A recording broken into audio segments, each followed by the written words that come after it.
Dr. Verma, is this really about there not being enough resources for the parties that are ruling the states, or they're not willing to, or is it because somehow the green manifesto, issues dealing with pollution, issues dealing with environment are still not political issues that people want to vote on? The problem is that most parties, when they put a paper on the manifesto, they put it just for completion's sake. There are things that are put in and then they're forgotten till the next, because till now the people never ask, can question the government and say, ki, what have you done in the last 5 years? How many of these promises have you fulfilled? How much is the improvement in the air quality index? In my city, we continue to be the most polluted capital in the world. We continue to be 13 out of the 15 most polluted cities in the world are in India. And this is going on for 6 years. What are we doing? Sleeping. Because apparently making money is so much more important than the air we breathe. When the last tree has been cut and when the last water has been polluted, people will realize you cannot eat money.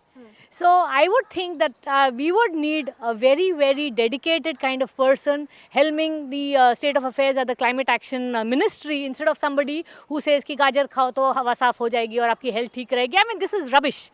They have to walk the talk. See, in the COP meeting 4 years back, they made huge claims about how much solar power we are going to create and how much we are going to create a green corridor from Porbandar to Panipat. These are big names.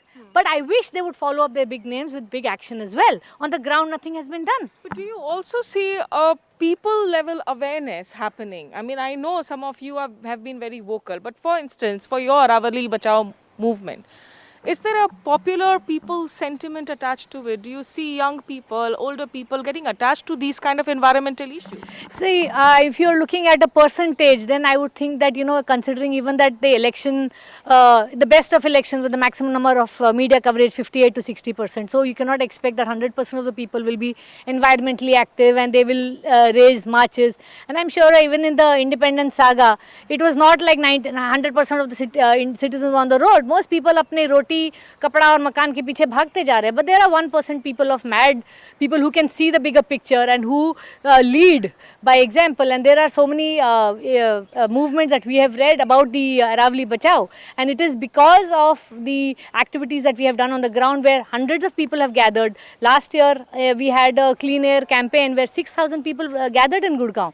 So it's not as if people are not bothered. It's just that the politicians don't give enough mileage because they don't think that in the end votes matter. Because जब आपको राम मंदिर बोलने पे vote मिल जा रहा है तो आपको काम करने की क्या जरूरत है? There are very few states where, for example, Delhi, where people talk about work. यहाँ दिल्ली में पानी मिला, यहाँ पे आपकी बिजली मिली. So you can see that year on year, 5 years in a row, we've got एक बार 67 seats आए, 62 seats आए, because लोग कहते हैं कि यहाँ काम पे वोट मिल रहा है. But unless that happens on the national politics level, of it, because there are a lot of critics who will now say that Arvind Kejriwal government has also been trying some sort of a religious political divide. Sticking to the Aravalli issue, what are your key concerns here that need immediate addressal?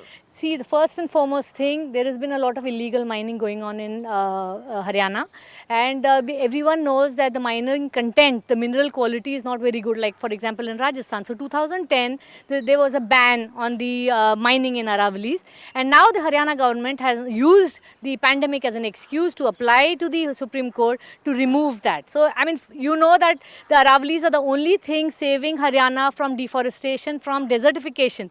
If the Aravallis go, entire South Haryana is going to become like Rajasthan, a very low rainfall arid region. And also the Aravallis have natural fissures which ensure that the rainwater goes in and increases the water level. When you remove all of these, and there is a lot of, there's 68,000 acres of forest. Haryana has the lowest forest cover in the country, 3.6%. And now, just to give you a perspective, the national average for forests is 22% in every other state. So we have 3% left. We have the most polluted cities tag. But our government is now saying that जो हरावलीज बचे हैं उनमें भी आप mining शुरू कर दीजिए. Illegally चल रहा है, वो उस पर रोक नहीं लगा रहे हैं, अब वो लीगली शुरू करवाना चाहते हैं. So this is a very big cause of concern. So we have to preserve first and foremost what we have, so that our children will have something called the Aravallis left. We also need that the government should in the next 2 years have a plan on the ground how they are going to increase the forest cover to at least 5% what it was 10 years back. This increasing of the forest cover, because the fast depletion is making it to the news, and it's very, very worrisome.